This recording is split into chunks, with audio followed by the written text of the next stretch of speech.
વિસાવદરમાં છે ગોપાલભાઈ ઇટાલિયા સામુ પ્રચાર કરવા છે ને આ લોકોના છે 150 ધારાસભ્યો ગયા હતા, પણ અત્યારે છે જે ગંભીરા બ્રિજ દુર્ઘટના બની છે વડોદરામાં, ત્યાં છે આ 150 માંથી 10 ધારાસભ્યો પૂરા પણ છે દેખાણા નહોતા, અને 10 માંથી જે અમુક મંત્રીઓ આવ્યા હતા એમાંય તમને કહી દઉં, પાટીલ ભાવ અત્યારે એ વડોદરા બ્રિજ દુર્ઘટનાની મુલાકાત લેવા ગયા ને તો એમની ઉપર જે પુષ્પ વર્ષા જે કરવામાં આવી હતી, વિચાર કરો આ લોકોને કાંઈ પણ આટલા બધા લોકો ગુજરી ગયા કે એના કાંઈ માતમ જેવું કાંઈ છે. અને જે ઋષિકેશ પટેલ ગયા હતા ત્યારે પણ જે હોસ્પિટલને જે રંગરોગાન જે કરવામાં આવી રહ્યા હતા, એટલે વિચાર કરો જ્યાં વિસાવદર છે જ્યાં ચૂંટણી લડવાની હતી ત્યાં જે 150 ધારાસભ્યો પહોંચી ગયા હતા, પણ જ્યાં છે જનતાની વચ્ચે રહેવાની જરૂર હતી, જનતાની સાથે રહેવાની જરૂર હતી, જે કોઈ પરિવારો છે જે એમને છે સાંત્વના આપવાની જરૂર હતી, અને જ્યાં છે બચાવ કામગીરીમાં મદદ કરવાની જરૂર હતી, ત્યાં છે પૂરા 10 ધારાસભ્યો છે દેખાણા નથી. આના ઉપરથી છે જનતાએ જાગી જવાની જરૂર છે.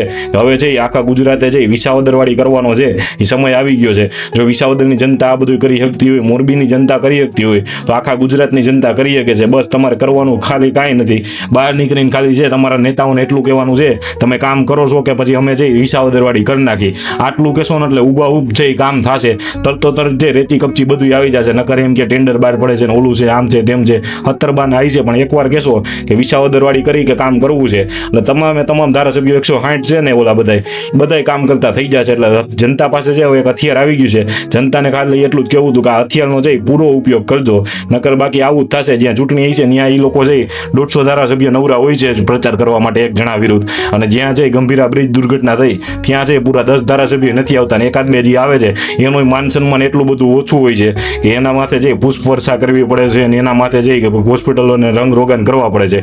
આ રીતના આપણે ગુજરાતમાં જીવી રહ્યા છીએ. તો જનતાને કહું છું એક હથિયાર મળ્યું છે, ક્રાંતિનો અવાજ છે, એ વિપ્લવ છે, તો પરિવર્તનની લડાઈમાં સાથ આપજો અને પરિવર્તન કરી નાખજો. ધન્યવાદ. જય હિન્દ, જય ભારત.